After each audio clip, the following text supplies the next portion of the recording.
Welcome to the Tough Love Nephilim series. My name is Eric Rolon. Now, according to Genesis 6, the Nephilim were the offspring of the sons of God and the daughters of men. And today we are talking about the Rephaim. If you find yourself enjoying this content, be sure to smash those like and subscribe buttons. Alrighty, folks, let's get into this one.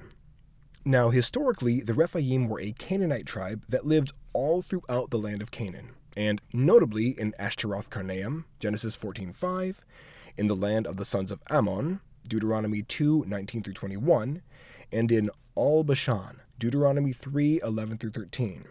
They were also named among the original tribes living in Canaan in Genesis 15:18-21.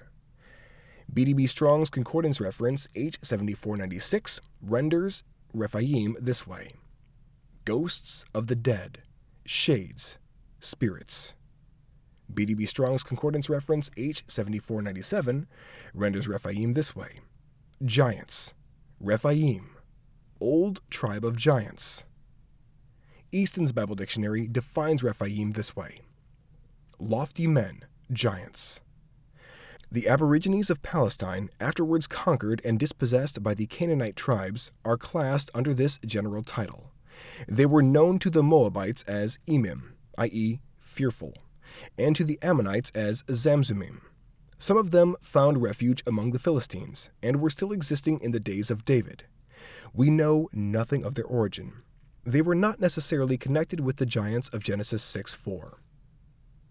Hastings' Dictionary of the Bible defines Rephaim this way: Rephaim, a name given in several biblical passages to some pre-Israelitish people. In Genesis 14:5, they are said to have dwelt in Ashtaroth-Karnaim. Genesis 15:20 classes them with Hittites and Perizzites. Similarly, Joshua 17:15. Deuteronomy 2:11 and 2:20 calls certain peoples Rephaim, whom the Moabites and the Ammonites called respectively Emim and Zamzummim. Deuteronomy 3:11 says that Og, king of Bashan, alone remained of the Rephaim, while Deuteronomy 3:13 says that Argob was a land of Rephaim. A valley near Jerusalem was also called the Vale of Rephaim. Because Deuteronomy 2:11 counts them with the Anakim, who were giants, and 2 Samuel 21:18-22 says that the sons of a certain Rapha were giants, it has been supposed by some that Rephaim means giants, and was given to a race as their name by their neighbors because of their stature. Cf. Art, giant. The word Rephaim in Hebrew means also shades or disembodied spirits. At least it is used to describe the dead, as in Psalm 88:10. Schwally is probably right, therefore, in holding that the word means shades, and that it was applied by the Israelites to people who were dead and gone, and of whom they knew little. George A. Barton. Easton was unfortunately incorrect in his estimations concerning the Rephaim's connection to the giants of old. For we know through cross-referential examination of the Bible that they were directly connected to the giants, as they were indeed Nephilim, and they were indeed giants. The first time the Rephaim are mentioned in the Bible is in Genesis 14, when they, among a number of other tribes, were defeated by Chedorlaomer, king of Elam, and his confederacy of kings, Tidal, king of Goim, Amraphel, king of Shinar, and Arioch, king of Elasar. Genesis 14:5-7 reads as follows: And in the 14th year, Chedorlaomer and the kings who were with him came and defeated the Rephaim in Ashtaroth-Karnaim, and the Zuzim in Ham, and the Emim in Shaveh Kiriathaim, and the Horites on their Mount Seir, as far as El Paran, which is by the wilderness. They then turned back and came to En-Mishpat, that is Kadesh, and conquered all the country of the Amalekites, and also the Amorites, who lived in Hazazon Tamar. At the time of Israel's conquest of Canaan, the Rephaim had a king whose name and title was Og, king of Bashan. Og was heralded as being the last of the remnant of the Rephaim in Deuteronomy 3:11. He is also referred to by many as the Giant King. He and Sihon, king of Heshbon, were the two kings of the Amorites. Deuteronomy 3:1-11. Deuteronomy 3:8-11 reads as follows: So at that time we took the land from the hand of the 2 kings of the Amorites who were beyond the Jordan, from the valley of Arnon to Mount Hermon. Sidonians call Hermon Sirion, and the Amorites call it Senir. All the cities of the plateau, all Gilead, and all Bashan, as far as Salekah and Adrai, cities of the kingdom of Og and Bashan. For only Og, king of Bashan, was left of the remnant of the Rephaim. Behold, his bed was a bed of iron. It is in Rabbah of the sons of Ammon. Its length was 9 cubits, and its width 4 cubits by the usual cubit. We understand from Deuteronomy 3 and Numbers 13 that the Amorites were Rephaim, or Nephilim. Amos 2:9 describes the Amorites' height as being like that of the cedars, and their strength as being like that of the oaks. Now, measured by the standard cubit, which is about 18 inches, Og's bed was 13 feet 6 inches in length, and 6 feet in width.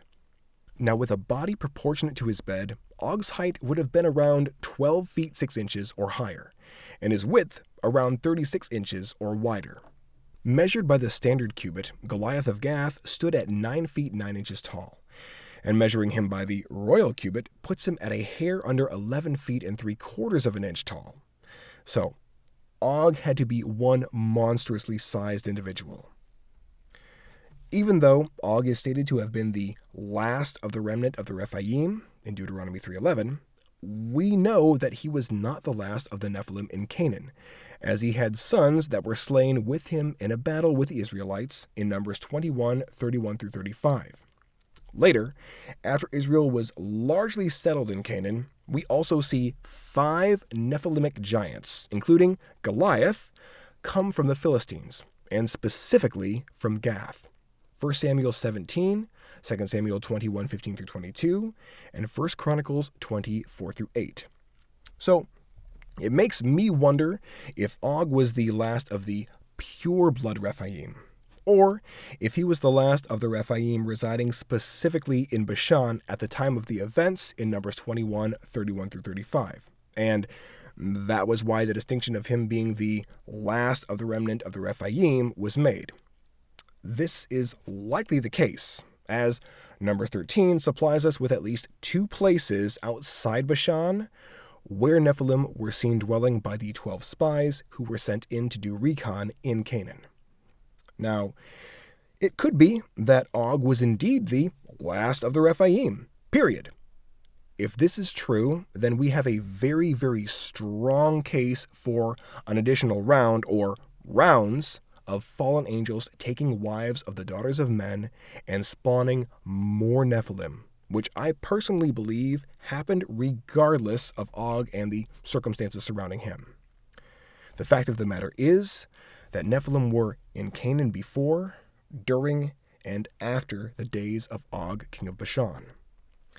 We learn in Deuteronomy 2:16-21 that the Rephaim were synonymous with the Zamzummim. Deuteronomy 2:16-21 reads as follows: So it came about, when all the men of war had finally perished from among the people, that the Lord spoke to me, saying, Today you shall cross over Ar, the border of Moab. When you come opposite the sons of Ammon, do not attack them, nor provoke them, for I will not give you any of the land of the sons of Ammon as a possession, because I have given it to the sons of Lot as a possession. It is also regarded as the land of the Rephaim, because the Rephaim previously lived in it, but the Ammonites call them Zamzummim, a people as great, numerous, and tall as the Anakim, but the Lord destroyed them before them. Earlier in Deuteronomy 2, the Anakim are named as Rephaim. Deuteronomy 2:8-11 reads as follows: So we passed beyond our brothers, the sons of Esau, who live in Seir, away from the Arabah road, away from Elath and Ezion-Geber, and we turned and passed through by the way of the wilderness of Moab. Then the Lord said to me, Do not attack Moab, nor provoke them to war, for I will not give you any of their land as a possession, because I have given Ar to the sons of Lot as a possession. The Emim lived there previously, a people as great, numerous, and tall as the Anakim. Like the Anakim, they too are regarded as Rephaim, but the Moabites call them Emim. Additionally, the Anakim are also referred to in the Bible as the sons of Anak, Numbers 13:28 through 33, and Deuteronomy 9:1 through 2. And they are called the descendants of Anak in Numbers 13:28 through 33. In Numbers 13, when Israel's spies are returning from their 40-day reconnaissance mission in the land of Canaan, they gave their report of the land and its fierce inhabitants. They identified the Amalekites, along with the Hittites, Jebusites, Amorites, and Canaanites residing in the land as the descendants of Anak. Numbers 13:28 through 29. It reads as follows: Nevertheless, the people who live in the land are strong, and the cities are fortified and very large. And indeed we saw the descendants of Anak there. Amalek is living in the land of the Negev. The Hittites, the Jebusites, and the Amorites are living in the hill country. And the Canaanites are living by the sea and by the side of the Jordan. Now, after this initial report, when everyone was freaking out over the news that they just heard, Caleb stands up to calm everyone down and encourage them.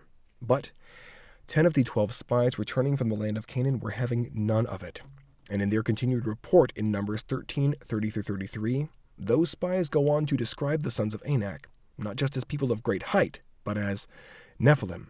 And because the Anakim are reckoned Rephaim back in Deuteronomy 2:8 through 11, we know that the Rephaim were Nephilim.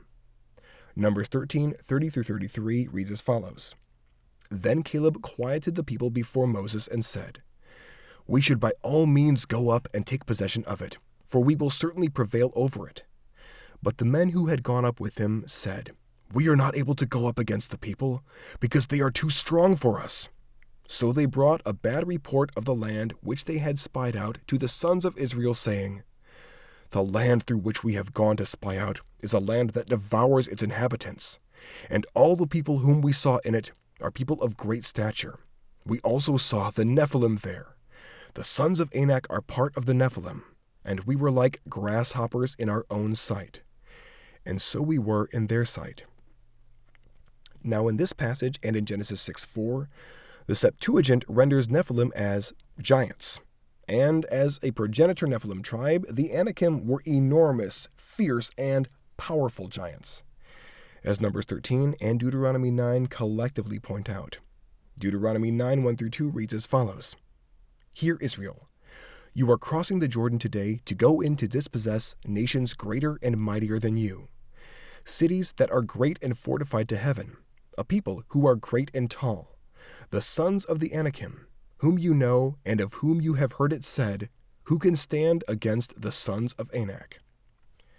Anak was the son of the Nephilim Arba, Joshua 15:13 and 21:11. And according to Joshua 14:15, Arba was the greatest man among the Anakim. Now, though the Anakim were a tribe unto themselves, it is important to note that the term Anakim is used to refer to a combination of 6 other Canaanite tribes and conglomerate tribes in Numbers 13:28 through 33. The Bible also seems to occasionally use the terms Anakim, sons of Anak, descendants of Anak, and sons of the Anakim, not just as tribal references or distinctions, but as general terms for the post-Diluvian Nephilim, or Rephaim. Numbers 13:28 through 33, Deuteronomy 1:26 through 28, and 9:1 through 2, and Joshua 11:18 through 23. While there were Nephilim on the earth pre-flood, the Rephaim were, as previously mentioned, Nephilim who came after the flood. Additionally, the word Rephaim is also used to refer to departed spirits in Proverbs 9, and shades in Isaiah 26:13 through 14. The shades, or shedim, were and are regarded as demons, or even a class of demon, by many different people groups, including the Jews. Proverbs 9:13 through 18 reads as follows: A woman of foolishness is boisterous. She has a lack of understanding and knows nothing. She sits at the doorway of her house, on a seat by the high places of the city, calling to those who pass by, who are going straight on their paths. Whoever is naive, let him turn in here. And to him who lacks understanding, she says, Stolen water is sweet, and bread eaten in secret is pleasant. But he does not know that the dead literally departed spirits, are there, that her guests are in the depths of Sheol. One could make the claim that the Rephaim are essentially the walking dead, as they are ineligible for resurrection or redemption, according to Isaiah 26:13-14. Bible historian and teacher Chuck Missler supported this view.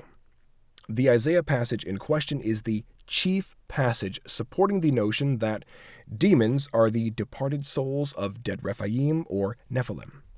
The Shadim are not human souls, for we know that all human souls are destined to be resurrected, according to Daniel 12:1-3, John 5:25-28, Hebrews 6, and Revelation 20. Some unto everlasting life, and some unto everlasting death and torment. Isaiah 26:13-14 reads as follows: O Lord our God, other lords besides you have ruled over us, but your name alone we bring to remembrance. They are dead, they will not live. They are shades, literally Rephaim. They will not arise. To that end you have visited them with destruction and wiped out all remembrance of them.